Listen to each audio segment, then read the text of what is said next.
नमस्कार साथियों, आप सभी का स्ट्राइड साइंस क्लास में तहे दिल से स्वागत करता हूं। तो आज हम देखने वाले कक्षा 10 का जियोग्राफी चैप्टर नंबर हमारा 1 है और ये हमारा पार्ट 7 वीडियो होगा। तो चलिए देर नहीं करते स्टार्ट करते हैं। तो आज का टॉपिक है बहुउद्देशीय परियोजनाएं।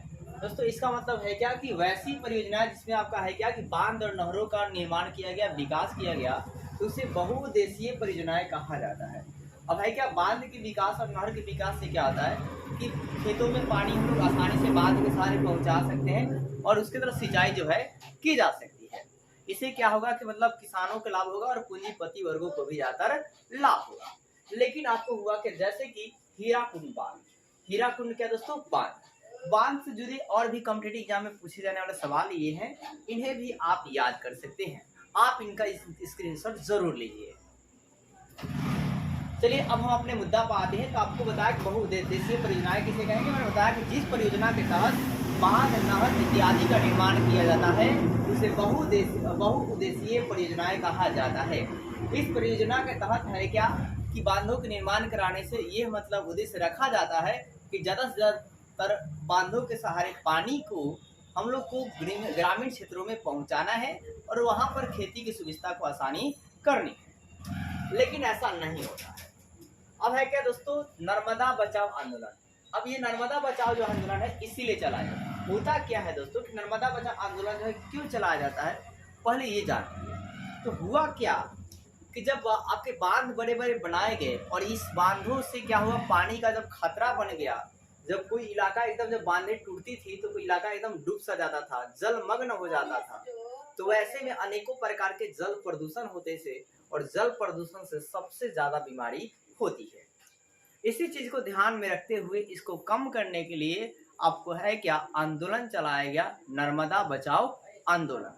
नर्मदा बचाओ आंदोलन जो है कहाँ से चलता है, तो महाराष्ट्र के हारसूड जगह से, कहाँ से, एमपी के, सॉरी मध्य प्रदेश के हारसूड जगह से चलता है। और ये आपका दोस्तों है क्या कि कब चलता है, सितंबर 1989 से। कब दोस्तों, सितंबर 1989 को। और इस आंदोलन के आंदोलनकर्ता में कौन थे, तो मेघा पाटेकर जी थे। इन्होंने, और ये मेघा पाटेकर कौन थे, तो यह एक समाज सुधारक थे। कौन थे, समाज सुधारक थे। तो हमने क्या बताया आपको कि नर्मदा बचाओ आंदोलन में आप क्या लिखेंगे, इस बात को आप जरूर लिखेंगे कि जब हुआ क्या दोस्तों कि जब बड़ी बड़ी बांधें बनाई गई और उस बांधे के तरह जब पानी इकट्ठा हुआ और जब बांधे टूटती थी तो अनेकों प्रकार के एरिया, जो अनेकों एरिया क्या होता है, जलमग्न हो जाते थे। जिससे क्या होता था कि लोगों को तो परेशानी होती ही थी, साथ ही जल प्रदूषण भी होता था, जल प्रदूषण होते थे। अब जब जल प्रदूषण होता था अनेकों प्रकार की बीमारी फैलती थी। अब इसी चीज को रोकने के लिए नर्मदा बचाओ आंदोलन चलाया गया।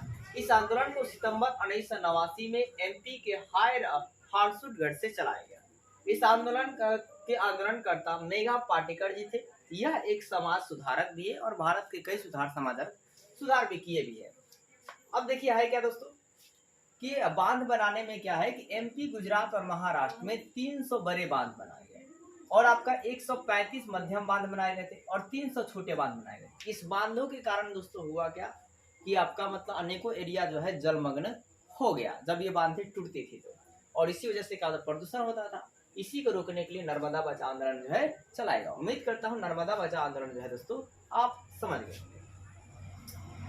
अब आगे अपना देखिए दोस्तों जल संकट। अब जल संकट क्या है दोस्तों, तो देखिए जल संकट मतलब है क्या कि जल की कमी जल संकट कहलाती है। क्या सुना आपने, जल का कमी होना जल संकट कहलाता है। जल की कमी होना, क्या होना, कमी, जल की कमी जल संकट कहलाती है। जैसे कि एक स्वीडन के वैज्ञानिक थे फॉल्कन मार्क, इनके अनुसार कहना है कि प्रतिदिन 1000 प्रतिदिन जो है प्रति व्यक्ति 1000 घन मीटर जल की आवश्यकता प्रतिदिन जो है हमें कितना जल की आवश्यकता होती है, तो 1 के मतलब 1000 और क्यू मतलब घन, ए मतलब मीटर, जल की क्या होती है, आवश्यकता होती है। लेकिन इससे हमें कम ही जल प्राप्त होता है। तो यह एक प्रकार का क्या है, जल संकट है। क्या है, जल संकट है। अब जल से अब दोस्तों क्या क्या उत्पन्न की जाती है, बांधे क्यों बनाते हैं, तो बांधों को बनाकर हम क्या टरबाइन पर उसके पानी को गिराते हैं और विद्युत इलेक्ट्रिसिटी उत्पन्न करते हैं। तो जल के द्वारा कितना इलेक्ट्रिसिटी इंडिया में उत्पन्न की जाती है, तो 22% इलेक्ट्रिसिटी जो उत्पन्न की जाती है।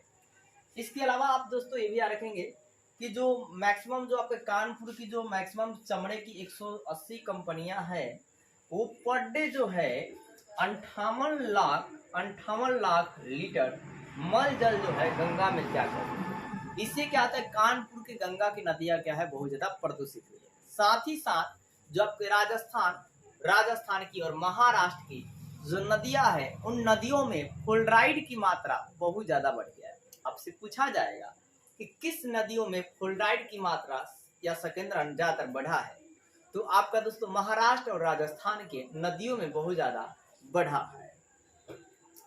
इसके अलावा दोस्तों आप ये भी याद रखेंगे कि बिहार में अति सिंचाई के कारण जो है किसकी मात्रा बढ़ी है, तो आर्सेनिक की मात्रा बढ़ी है। किसकी मात्रा बढ़ी है, आर्सेनिक पदार्थ की मात्रा बढ़ी। ये भी मोस्ट इंपोर्टेंट क्वेश्चन है। इसके अलावा हमें जल संकट से बचना है तो जल का संरक्षण करना पड़ेगा। तो जल संरक्षण किसे कहें, जल का बचाव ही जल संरक्षण कहलाता है। अब जल संरक्षण के लिए हमें क्या करना चाहिए, तो आपको पता है कि वर्षा का संतुलन बनाना है तो हमें ज्यादा से ज्यादा पेड़ पौधा लगाना चाहिए। नंबर 1 बात, हमें क्या करना चाहिए, ज्यादा से ज्यादा पेड़ पौधा लगाना चाहिए। नंबर 2 बात, जल की हमें मतलब नदियों की हमें साफ सफाई पर ध्यान देनी चाहिए। तीसरी बात, सरकार को भी उचित कदम उठाने चाहिए और जल को प्रदूषण होने से बचाना चाहिए। चौथी बात, जल में प्रदूषण फैलाने वाले के लिए कठोर दंड जो है लगाने चाहिए। और जल प्रदूषण के लिए आपका है क्या, इसी तरह आपका है दोस्तों कि जल संरक्षण के लिए सितंबर 1987 में आपका है जल संरक्षण के लिए नियम दिए गए प्रस्ताव, लेकिन इसे प्रस्तुत कब किया गया था, 2002 में आपका सफाई का द्वारा प्रस्तुत किया गया था। अब दोस्तों आप एक बात और याद रखेंगे कि सर्वाधिक वर्षा जो है कहाँ होती है, तो मासीराम में। कहाँ होता है, मासीराम। ये फेमस आपका ऑब्जेक्टिव है। तो मासीराम में कहाँ होता है, चेरापूंजी के मासीराम में होता है। और ये दोस्तों जल संकट अब है क्या दोस्तों कि यहाँ के मतलब जो लोग जो है जल संकट के निवारण कैसे करते हैं, तो 25% जो है 25% जल जो है छत जल से ये लोग निवारण करते हैं। तो छत की जो वर्षा के पानी जो है छत पर गिरती है, तो उसी वर्षा के पानी को कलेक्ट कर वो लोग खेती भी करते हैं और अनेकों प्रकार के काम भी जो है करते हैं। यानी जल संकट के बचाने का है उपाय दोस्तों। इसके अलावा एक दो और पॉइंट है जिसे आप याद रखेंगे।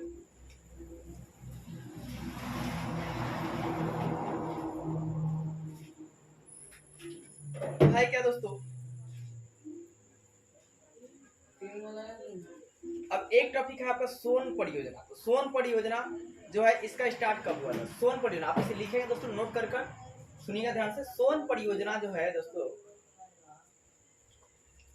सोन परियोजना की स्टार्ट कब किया था, या सोन परियोजना जो है कब स्टार्ट किया गया था, याद रखेंगे। इसका विकास 1874 में किया गया। कब किया गया, 1874 में किया गया। अब इससे जो है इसकी लंबाई कितनी थी, तो 130 किलोमीटर था। कितना था, 130 किलोमीटर।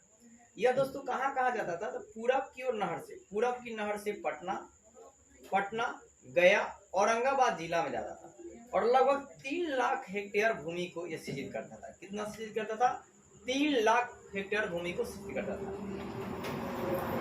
इसके अलावा इस नहर की जो पश्चिमी भाग है वो भोजपुर और बक्सर जिला इत्यादि में जाता था। अब सोन नदी में बात एक और आप इम्पोर्टेंट नोट कर लेंगे कि 1968 में इस योजना को डेहरी से 10 किलोमीटर दूर को इंद्रीपुरी नामक पर बांध बनाकर इस योजना का प्रयास किया गया। 1968 में जो है क्या, डेहरी से, कहाँ से दोस्तों, डेहरी से 10 किलोमीटर दूरी पर इसे इंद्रपुरी जगह, कहाँ, इंद्रपुरी जगह पर इसको हम लोग क्या बोले, योजना का बांध बनाकर स्टार्ट किया गया।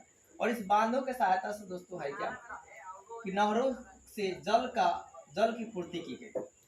लेकिन सोन का यह आपका है, सोन नदी का जो है ये सूखाग्रस्त एक प्रदेश है जिसे बिहार का चावल का कोटरा के नाम दिया गया। क्या दिया गया, चावल का कोटरा। तो चावल का कोटरा किसे है, जो बिहार का सूखाग्रस्त जो क्षेत्र है उसे चावल का कोटरा कहते हैं। क्या कहते हैं, चावल का कोटरा कहते हैं।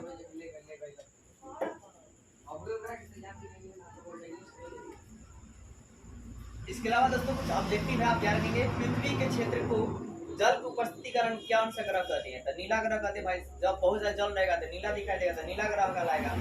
जल में कितना प्रतिशत महासागर में निहित है दोस्तों, तो 96 आपका, मैंने आपको कल के वीडियो में बताया था। आप इसका कमेंट कर जरूर बताएंगे कि कितना % जल जो है आपका निहित है समुद्र में, यानी कि लवणीय जल कितना है।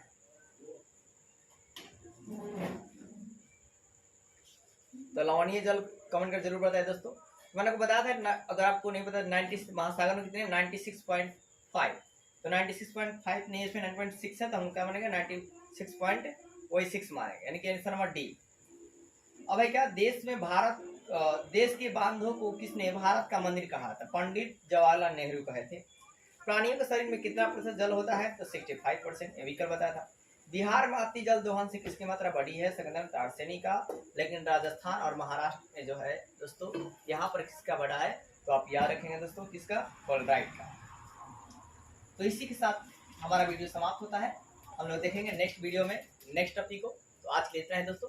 जय हिंद, जय भारत।